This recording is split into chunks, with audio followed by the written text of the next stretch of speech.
Oo, North and South tayo. Saan? Laban sa lahat.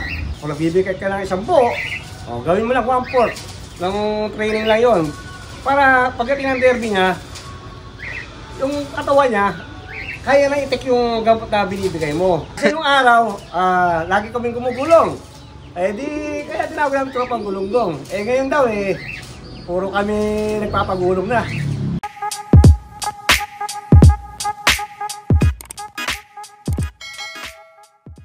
Ito nga pala, bali anak din ni Corona 414. Ito 6 overall ng MMFC. Ito Norte to eh. Okay ito mga kalapatid. So, ang galing kahit North and South nananalo yung anak ni champion nyo Saan siya pwedeng ilaban? North and South. Kaya yung breeder ko, unang kasa ko, pang Norte. Yung second na clutch sila, pang South naman. Ang alasan yan, siya na rin. Hanggang ilang clutch kayo, sir? Pinakamarami na yung tatlo. Yung pangatlo, marami tayong kaibigan. I-ano natin. Iba, nagpapasuksok na lang. Share natin. Pero unang dalawa, sa akin yun. Ito pala yung pangalawang winner ni sir sa MMFC. Pang 6 overall champion naman. Norte naman, mga kalapatids. Ano pa yung mga naging achievements nan? Sa puli, nananalo din to. Ito mga kalapatids. Babae siya. Ano nung bloodline nan, sir? Yun, ganun din. Same lang din? Same din lang sila. Tapos ginawa mo na ding breeder yan? Ginawa ko rin breeder. Kamusta naman sir yung mga naging anak nan? Ayun, matibay naman hanggang ngayon. Lumalaban pa ng lilot sa Kalbayog. Isa hanggang kaapu-apuhan Oo. Ito mga kalapatid, so intindi na to. Sariling build na ni Sir Ray yung na to. Tinatawag niya sir na chop suey line na sir. Chop suey line na siya. Pero nananalo, yun ang importante sir Oo, kaya alam mo yung important siya, tapos di mo nanalo. Kumbaga, doon ka na sa nanalo. At sabi mong pangit yung ibon, wala, basura yung bloodline niya. At least, nanalo siya. Oo nga naman, yan, congrats kay Sir Ray. Ito, may papakita pang ibon mga kalapatids. Ito naman, inilaro ko na to 2023. Ano siya? 9 overall sa YB ng MFC. Pang 9 naman. Pang 9 siya.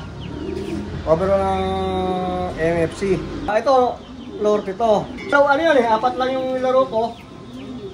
Yung isa, mamaya ako natin, para sila nag-champion. Obia ka YB champion sila.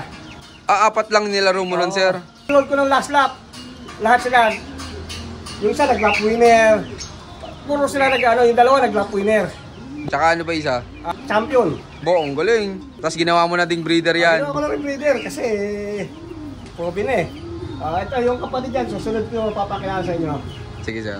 Ito yung kasabay nun na dalawa sila nag-overall champion sa NFC. Ito naman, nilaro ko to as in all bird. Pero bata pa siya. Kasi naka-commercial bali ito 8 overall sa NFC. Norte din. Oo, Norte rin. Ang galing mga kalapatid. Sunod-sunod yung pagkapanalo mo sir Oo, tapos yung meron pa akong lap winner. Kapatid naman din ito, lap winner din.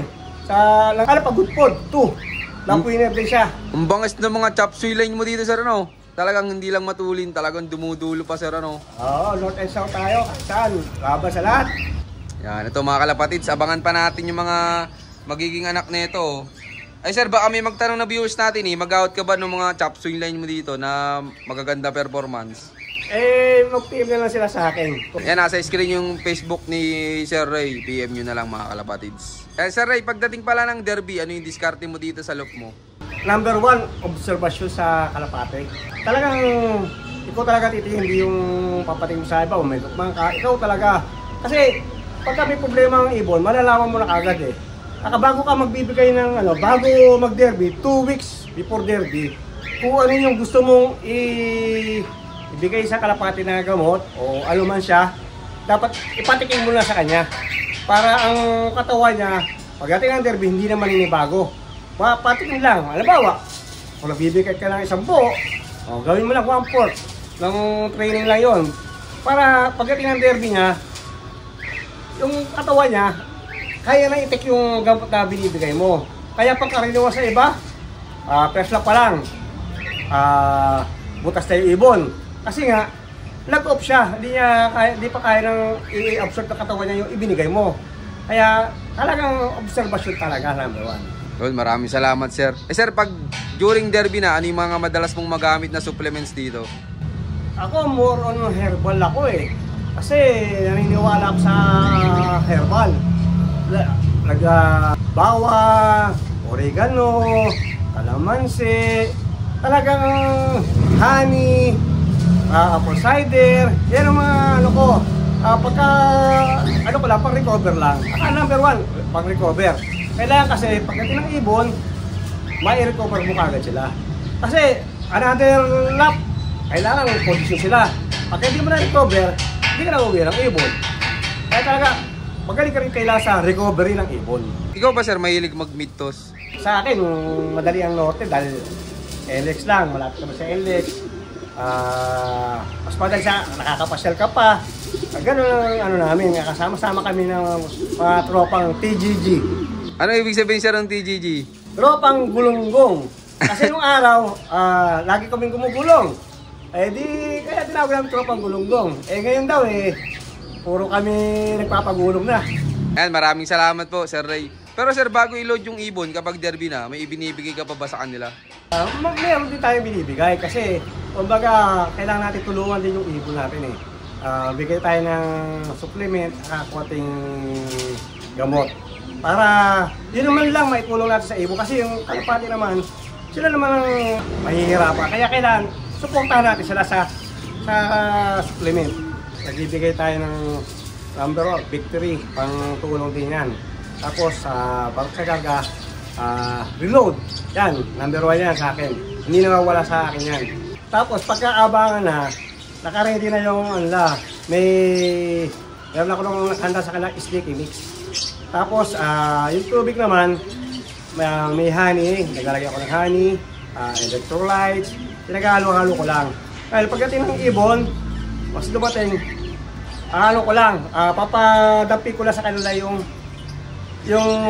inumin. Kasi pagka nadampi na lang yung tatanggalin ko na. Kasi doon minsan nabubusol yung kalapate kasi siyempre hingal na hingal yan. Bukang-buka lahat yan, pati mga ano yan. Pag inom yan, talagang uubusin niya yung kaya uminom. Doon magkakaroon ng sakit ng kalapate. Dapat pala pagdating, papatikimin lang ng konti. Oo, papatikimin mo lang ng konti para hindi siya madala. Kasi pagka wala siya nakita ng ano doon, tubig, hindi papahanap, madadala. Hindi maghanap yun. Patikimin mo lang ng konti, patawtawin mo yung tuka niya. Tapos awat. Alam mo na. Tapos naman pagka dumang ibon, nakainom na siya ng konti. Mga 30 minutes, pahinga muna yan. Di na sila inom. Pahinga na, tapos saka lang ako magbibigay ng small seeds naman na patoka na merong pellet para makabawin sila ng lakas. Yun, maraming salamat po, sir. Yun, shoutout sa inyo lahat mga kalapatids. Maraming salamat siyempre sa patuloy suporta. At yun, bago ulit matapos tong video to, meron nga pala ulit tayong pa-shoutout. Yan, shoutout kay Sir Nino De Guia. Shoutout din kay George Bartolay. Shoutout din kay Alberic Buenaventura. At syempre shoutout din kay Mike Gruenberg. Shoutout din pala sa Villanueva family ng Agoo, La Union. Shoutout din kay Greg 3 Brother Slope ng Imus, Cavite. So yun, maraming salamat sa solid yung supportang lahat mga kalapatids. At sa mga gusto pa palang mag-shoutout, mag-comment lang dyan sa baba. At syempre may share na rin yung napanood yung video. At abangan nyo yung last part, bali part 3. So yun, keep watching and God bless you all. Thank you.